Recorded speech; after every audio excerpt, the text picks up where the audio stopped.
So, we all know about Tugs' very in-depth and well-written characters, and in fact, it is a part of what made Tugs so relatable and realistic. David Mitton and Robert D. Cardona had much passion and care for their television series.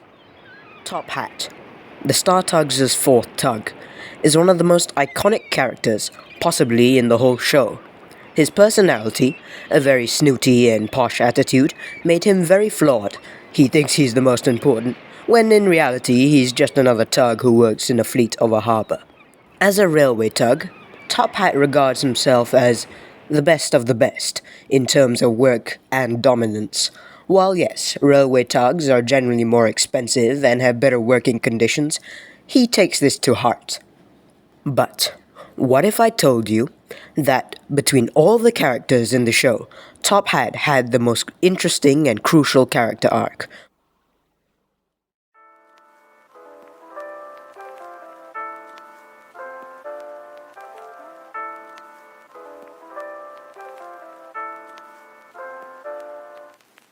In every episode, there's always a moment where Top Hat makes a witty remark about a certain situation, or sparks some banter between the many briefings of the Starfleet. However, I'm sure that almost every character has roasted him back, which, levels the playing field.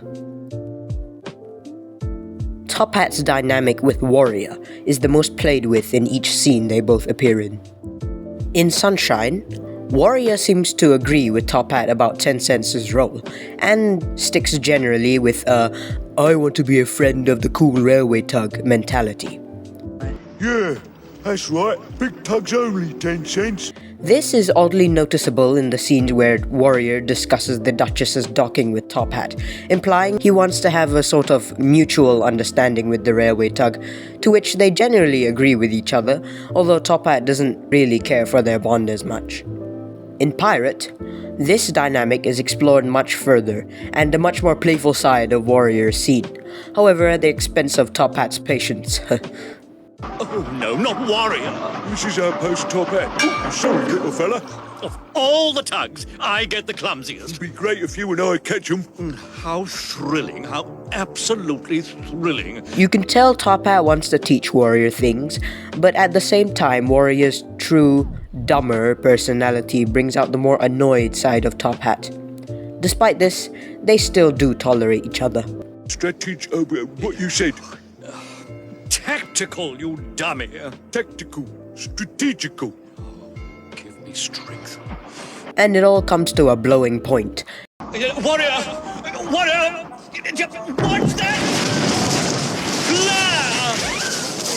Bright spark, Warrior. Some flair. The frustration with Warrior is definitely there, but to the audience and Warrior, we just don't seem to notice the growing temper that Top Hat truly has.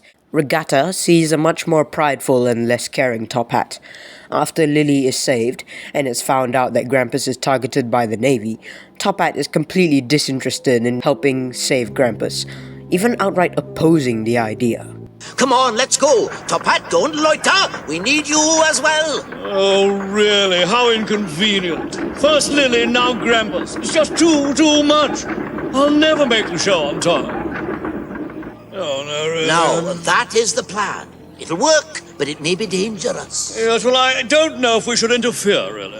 After much convincing, he is dragged along to help Grampus to safety, and almost dies in the process, according to him. A direct hit! No, thank you very much! I'm gonna... And after all that, he just walks away like nothing happens? Are you serious, Top Hat?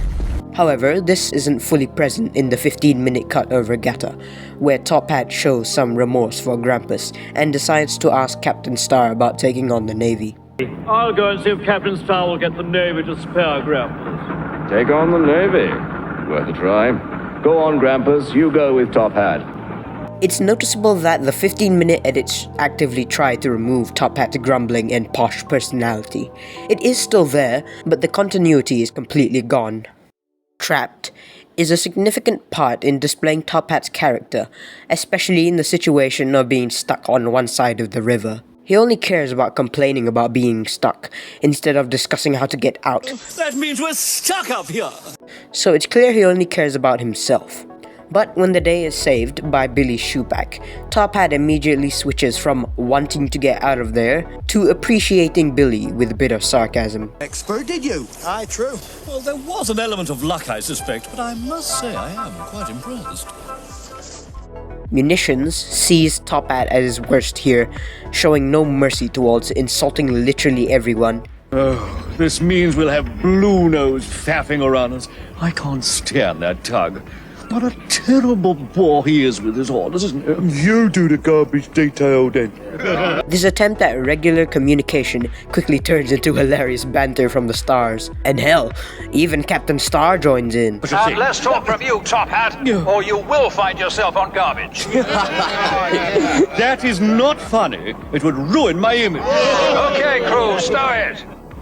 Top Hat, Yeah. car floats for you, and don't argue, just go. Even with Frank and Eddie, they roast him. Someone's having a dockside celebration. No. If there was a party, I would have been invited. Perhaps they don't need a long-necked highbrow. Very droll. Certainly wouldn't want low-lifes like you there. What's there? It's clear Top Hat barely has any care for the true danger here. He prioritizes himself above everything. Yeah, follow on, Top Hat. Fire at your dog. I'd love to join you, but these two are in a right state. Always our fault, eh, Frank? Never is, eh, Eddie? It could take us along. Like to see a fire.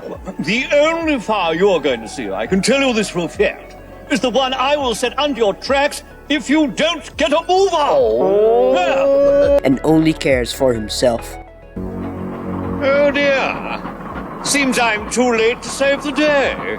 What a pity. Of course, he and his ego get put in its place, rightfully. Well. Get a drift of that, will you, lads? Top Hat, all dressed up and nowhere to go. Very nice. The original 20 cut and photobook editions of Warrior displays a side of Top Hat that is very rash and grumpy.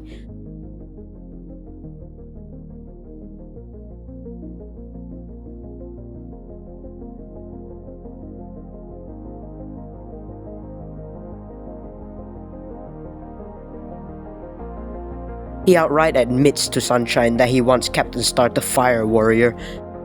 But of course you all know, every time Top Hat complains unnecessarily, he is put in his place by anyone who just so happens to be listening.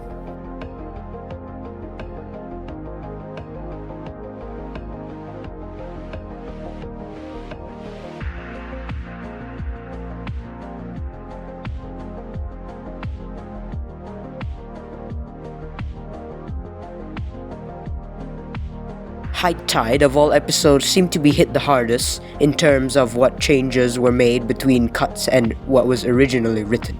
This episode is definitely meant to be Top Hat's focus episode and a real turning point for his character. The entire plot and intense situation Top Hat is put in throws him into a make it or break it moment, which brings out his true personality. Dear, the bridge. It's... Wait a minute. I've got it. If I can get that steel rig under the bridge, maybe it'll hold while the train gets across. It's worth a try. And don't waste time cutting me free. Take me with you. You'll take that risk, Tinker? Of course I will. It's only rubbish.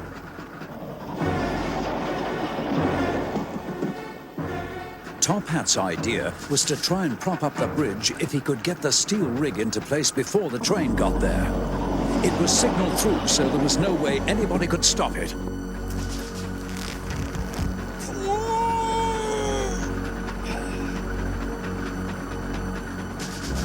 The bridge was weakened by the accident. Top Hat could only hope his idea would work. There was no way of warning the train.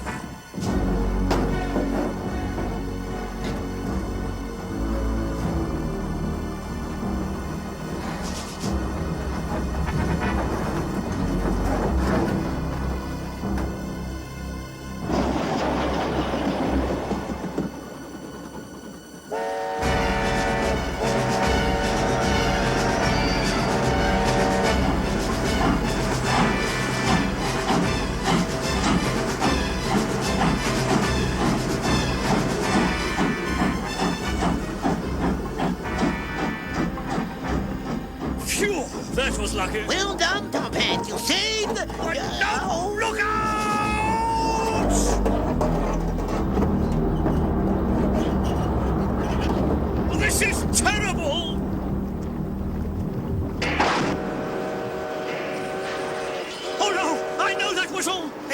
this train.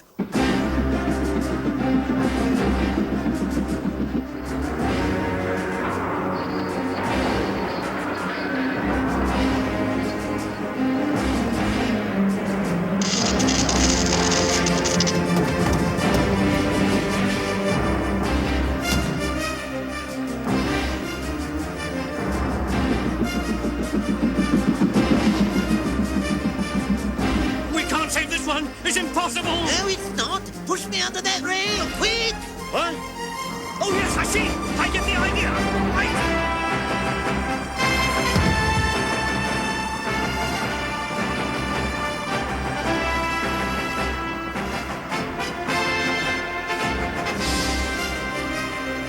If this doesn't work, you'll be in danger yourself, Stinker! I know, don't remind me. Just get me under the end of that rail!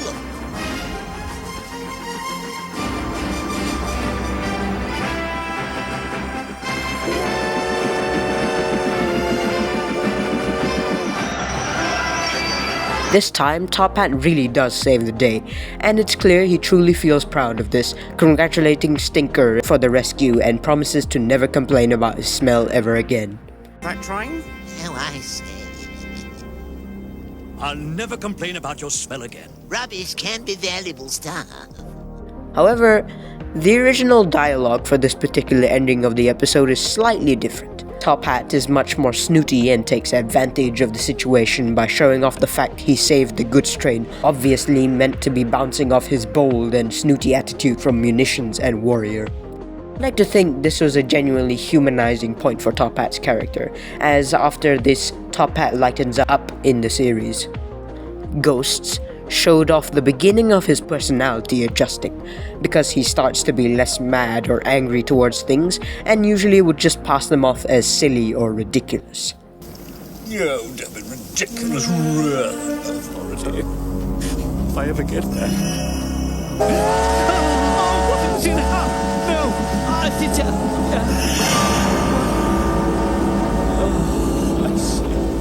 The rail bridge, silly me.